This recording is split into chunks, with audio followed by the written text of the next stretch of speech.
तेजी से भागता शहर, शहर है इंदौर। इसे मिनी मुंबई भी कहा जाता है। महानगर की तरह इंदौर में भी दिन और रात का फर्क लोग नहीं करते। पैसा, शोहरत जिनका लक्ष्य है, प्रभु ईसा का नाम लेने की जिन्हें फुर्सत नहीं, उसी भीड़ में एक परिवार जो प्रभु ईसा के प्रति समर्पित है, वो अपने लिए ऐसी थैलियां एकत्रित करने में लगा है जो कभी छिसती नहीं। प्रभु ईसा कहते हैं, स्वर्ग में एक अक्षय पूंजी जमा करो, जहां ना तो चोर पहुंचता है और ना कीड़े खाते हैं। ईसा कहते हैं, जहां तुम्हारी पूंजी है वहीं तुम्हारा हृदय भी होगा। प्रभु ईसा की बताई इसी अक्षय पूंजी को बटोरने में मसीह परिवार का हर सदस्य पूरी तन्मयता से कार्यरत है। प्रभु ईसा की आज्ञा, संसार के कोने कोने में जाकर सारी सृष्टि में सुसमाचार सुनाओ, को अपने जीवन का आधार बना चुका है। जहां नाम में ही विश्वास हो मसीह का, वहां प्रभु ईसा की करुणा पवित्र आत्मा की शक्ति से कार्य करती है। मेरा नाम रेवरेंड विश्वास मसीह है। मैं इंदौर में रहता हूँ। मेरे परिवार में मेरी पत्नी प्रेरणा मसीह है जो मेरे साथ काम करती है, और हम मिशनरी वर्क करते हैं और विभिन्न जगहों पर जाकर के प्रचार का काम करते हैं। मेरे परिवार में मेरी पहली बेटी है जिसका नाम मुक्ति मसीह है, और वो मीडिया से ताल्लुक़ रखती है, और वो विभिन्न प्रकार के टैलेंट से आशीषित है। मेरा बेटा अभिषेक मसीह है जो कि मीडिया से ही ताल्लुक़ रखता है और कॉर्पोरेट फिल्म्स और डॉक्यूमेंट्री इत्यादि का काम करता है। विश्वास मसीह की कहानी और प्रभु ईसा के प्रति उनका समर्पण इतना आसान नहीं था। दुख, तकलीफ, प्रभु ईसा का आशीष, पवित्र आत्मा की कृपा और सफलता, सब कुछ है इस कहानी में। मैं इंदौर में पिछले 40 साल से हूँ, और मैं एक छोटे से गांव जो कि खरगोन जिले के साटकखल नामक नर्मदा किनारे एक गांव है, वहाँ पर मेरा जन्म हुआ था। और उस समय मैं जब 4 साल का था, मेरे पाँव में पोलियो हो गया था, और उस समय किसी को नहीं मालूम था कि ये बीमारी क्या है। इसलिए गांव वाले अलग अलग तरीके के इलाज को बताते थे, और मेरे पिताजी ने सब प्रकार का इलाज मेरे लिए करवाया। जंतर मंतर करने वालों के पास भी गए कि मेरा इलाज हो सके, लेकिन कोई इलाज नहीं हुआ। तभी वहाँ पर कनेडियन मिशनरी आए और उन्होंने वहाँ काम शुरू किया, और जब उनको पता चला कि मुझको पोलियो हो गया है, तब उन्होंने मुझको जोबट अस्पताल झाबुआ जिले में है वहाँ ले गए, और वहाँ पर मेरा इलाज करीब 6 महीने तक चला, लेकिन उसके बाद भी मैं ठीक नहीं हुआ। अंत में मिशनरियों ने कहा कि हम इनको पढ़ाएंगे और इनको बोर्डिंग हाउस भेजेंगे, वहाँ पर स्कूल में इनका एजुकेशन हो सकेगा। तो मुझको बोर्डिंग हाउस भेजा गया मंडलेश्वर में, जो कि खलगाट से केवल 25 किलोमीटर दूर है। मैं वहाँ पर पढ़ाई करने लगा। मैंने वहाँ पर 1968 तक पढ़ाई की, 9वीं कक्षा तक पढ़ी। उसके बाद में मेरे पिताजी और मेरा पूरा परिवार जो है 1965 में अकाल पड़ा था, इसलिए सबके सब इंदौर माइग्रेट हो गए। यहाँ आकर के मैंने अपनी पढ़ाई शुरू करी, लेकिन तभी मैंने एक व्यक्ति को देखा जो पोलियो से ग्रसित था, और वो कैलिपर का उपयोग करता था। सो मैंने उससे पूछा कि तुम किस तरह से इस पाँव से चलते हो। तब उन्होंने मुझे बताया कि यहाँ पर एक सर्जन है जो पोलियो के पेशेंट का इलाज करते हैं, और मुझे बताया गया, और मैं उस डॉक्टर सर्जन के पास गया, और उसने मुझसे कहा कि तुम्हारा एक ऑपरेशन होगा और उस ऑपरेशन के बाद में तुम्हारे पाँव में कैलिपर लगाया जाएगा। एक छोटे से गांव में पढ़ने, संगीत में दिलचस्पी जगने और इंदौर आने की कहानी भी कुछ कम रोचक नहीं है। प्रभु ईसा ने विश्वास मसीह पर सदैव अपनी कृपा रखी और जब बात उनकी आजीविका की आई तो एक बार फिर प्रभु ईसा ने अनुग्रह किया। विश्वास मसीह की माने तो बैंक में नौकरी उनके लिए किसी चमत्कार से कम नहीं है। वे बताते हैं कि बैंक के इतिहास में पहली बार हुआ कि किसी व्यक्ति को रिजेक्ट करके फिर बुलाया और नौकरी भी दी। भजन संहिता का 37 अध्याय उसकी 4 और 5वीं आयत में उसने मुझसे प्रतिज्ञा की कि यदि तू उसको अपने सुख का मूल बनाएगा तो वो तेरे मनोरथों को पूरा करेगा और अपने जीवन के मार्ग की चिंता उसी पर छोड़ दे, वो उसको पूरा करेगा। मैंने इस बात पर विश्वास किया और मैंने प्रार्थना की कि परमेश्वर, मैं एक तो पोलियो से का पेशेंट हूं और दूसरा मैं 3rd क्लास ग्रेजुएट हूं, तो मुझको कौन नौकरी देगा? तू ने आज अपने वचन के द्वारा मुझको बोला है कि तू मुझको अपने सुख का मूल बना, तो मैं आपको अपना सुख का मूल बनाता हूं और आप मेरे अंदर वो काम करें और मुझको बताएं कि आप इस प्रतिज्ञा को पूरी करेंगे। 1973 के बाद मैंने बहुत सारे बैंक्स में अप्लाई किया था। मुझे मालूम था कि मुझे बैंक में नौकरी नहीं मिलेगी, लेकिन फिर भी मैंने अप्लाई किया और इसमें काफ़ी टाइम लग गया और मैं भूल गया कि मैंने बैंक में अप्लाई किया है। 1974 में जब मैं पूना में लिम सेंटर में था, तब मुझे बैंक से कॉल आया और मेरे पिताजी ने मुझको टेलीग्राम किया कि बैंक से कॉल आया है, तुम जा करके उसका रिटर्न टेस्ट लिखो। मैं 1974 में वापस आया। मैंने 1974 में स्टेट बैंक ऑफ इंडिया की परीक्षा लिखी और वहाँ पर इंटरव्यू हुआ, सब कुछ हुआ, लेकिन मैं फेल हो गया और मुझे बहुत निराशा हुई कि अगर मैं फेल हो गया तो मुझे फिर और कोई नौकरी नहीं मिलेगी।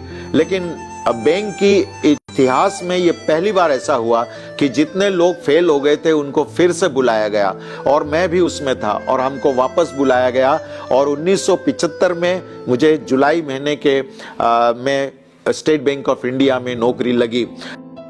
विश्वास मसीह की कहानी में जितनी कठिनाइयां हैं, उनकी पत्नी भी उतनी ही कठिनाइयों से गुजरी हैं। अपना क्रूस उठाए बिना पवित्र आत्मा के वरदान प्राप्त करना संभव नहीं और विश्वास मसीह के साथ ये क्रूस उनकी पत्नी प्रेरणा मसीह ने भी उठाया। कठिन विषम परिस्थितियों में किस तरह मिशनरी ने उनका जीवन संवारा, बताते हुए वे अपने आप को रोक नहीं पाती। एक्चुअली हम लोग ब्राह्मण परिवार से हैं और हमारे परिवार में 4 बहनें और 4 भाई हैं।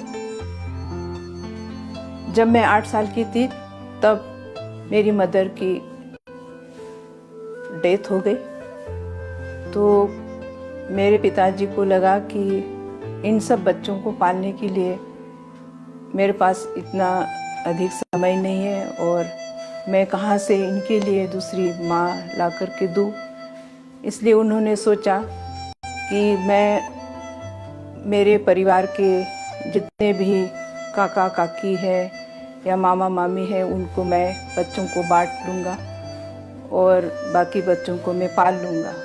परंतु वहाँ के हर एक रिश्तेदारों ने इन सब के लिए मना करा और कहा कि हमारे पास ही अभी इतने बच्चे हैं और इन दिनों में इतनी गरीबी थी कि बच्चों को पालना बहुत अधिक मुश्किल था। फिर उनको ऐसा समझ में आया कि एक जगह है जहाँ पर पूरे रीति से इन बच्चों को पाला जा सकता है। इसलिए महाराष्ट्र में पूना तरफ से एक केडगांव करके एक गांव है, वहाँ पर पंडिता रमाबाई ने जो ब्राह्मण से क्रिश्चियन हो गई थी, उसने उस पूरे आश्रम को खोला था और जहाँ अनाथ हैं, जो विधवा है, उनके लिए उन्होंने आश्रम खोला था। मेरी शिक्षा 27 साल की उम्र तक वहाँ पर हुई। कॉलेज जाने के लिए भी मुझे वहाँ पर पूना में भेजा गया। मैंने कॉलेज किया, बीए कंप्लीट किया। जीवन में चुनौतियां एक ऐसा चौराहा लाती हैं जहां से मार्ग हमें खुद चुनना पड़ता है, और वही मार्ग हमारे जीवन की दशा और दिशा परिवर्तित करता है।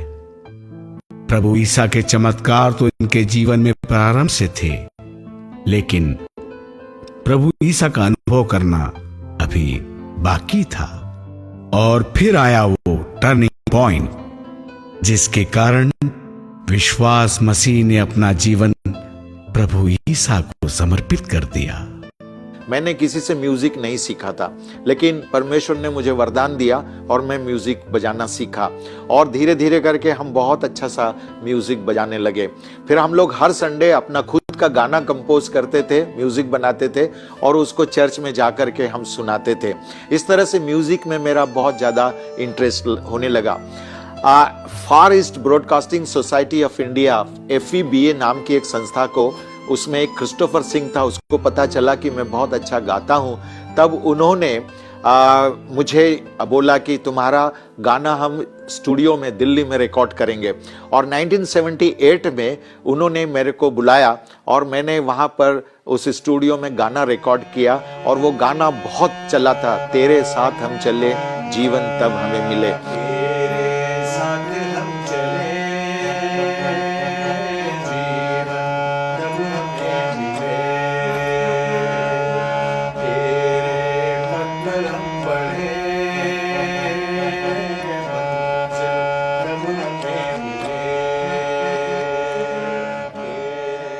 संगीत भक्ति का सबसे सुंदर तरीका है, और यही रास्ता मसीह परिवार ने चुना। प्रभु की भक्ति में संगीत रंगा तो सुर ऐसे निकले कि सुनने वाले स्वयं को झूमने से ना रुक सके। वो गीत इतना प्रसिद्ध हो गया कि उसकी डिमांड बहुत होती थी, और वो गीत मेरा वहां पर रिकॉर्ड हुआ। वंदन करने हम आते हैं ए मसीहा, वो भी रिकॉर्ड हुआ, और इस तरह से फिर मेरे म्यूजिक में बहुत ज्यादा इंटरेस्ट होने लगा।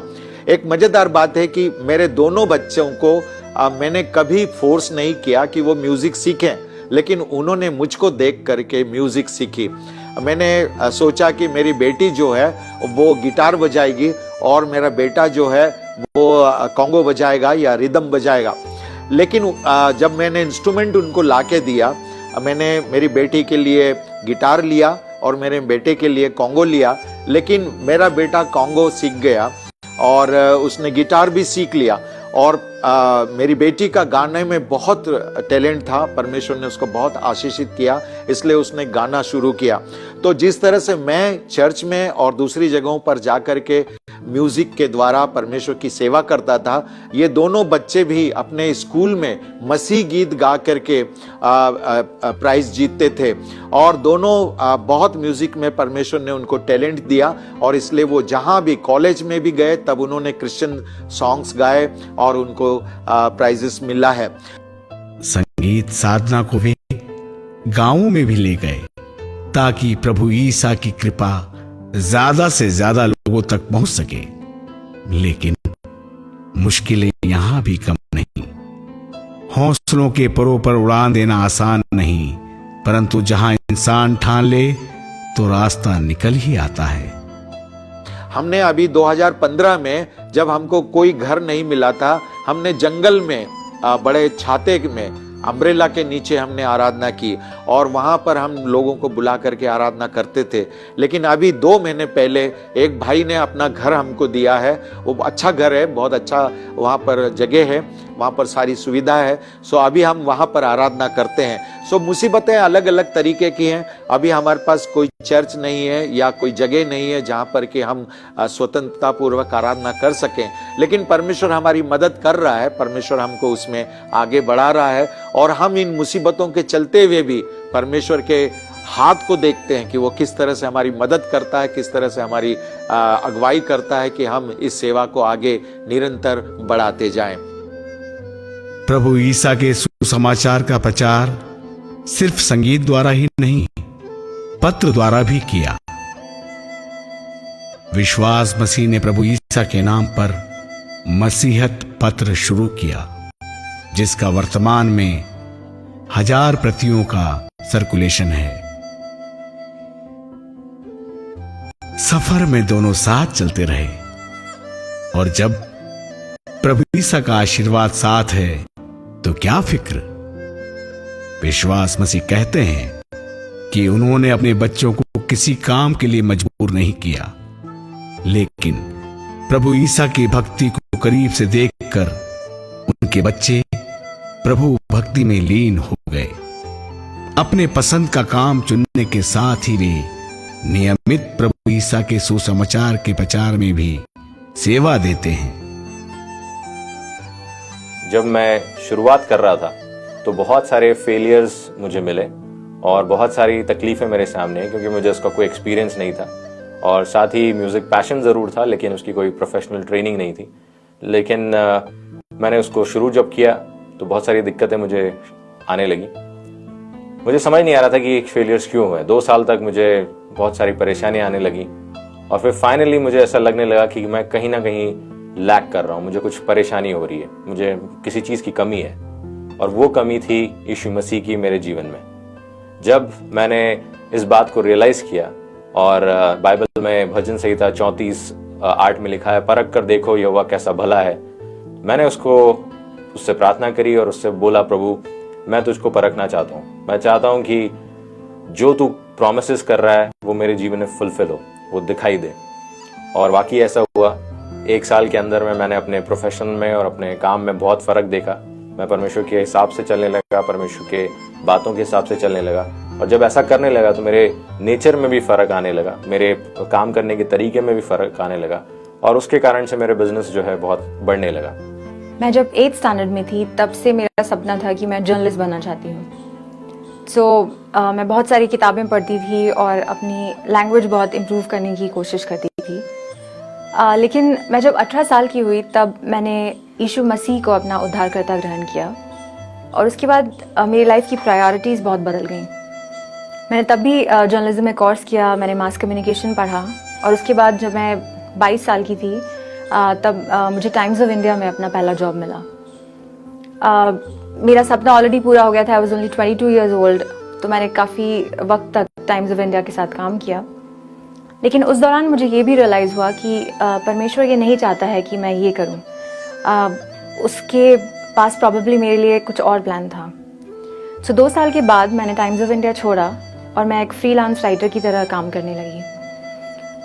बहुत सारी कंपनीज, बहुत सारे क्लाइंट्स के लिए मैंने काम किया, लेकिन तब भी मैं अपने जीवन का पर्पस ढूंढ रही थी कि परमेश्वर क्या चाहता है कि मैं क्या करूं। बहुत सालों के बाद मुझे उसका जवाब मिला कि परमेश्वर चाहता है कि मैं अपने राइटिंग टैलेंट को उसकी महिमा के लिए इस्तेमाल करूं, और मैं अपने भाई और अपने पिताजी की मदद करूं उनकी मिनिस्ट्री में। इसके साथ ही क्योंकि हम लोगों को गाने का शौक़ है, तो मैंने कुछ गाने लिखे परमेश्वर की महिमा के लिए, उसकी आराधना के लिए बहुत सारे गाने लिखे, और अभिषेक ने उनको कंपोज किया, और फिर हमने उन गानों को रिकॉर्ड करना शुरू किया। अभी हम लोग ने बहुत सारे अपने गाने यूट्यूब पे डाले हुए हैं, और हम लोग अपने म्यूज़िक के द्वारा यूथ तक पहुंचना चाहते हैं।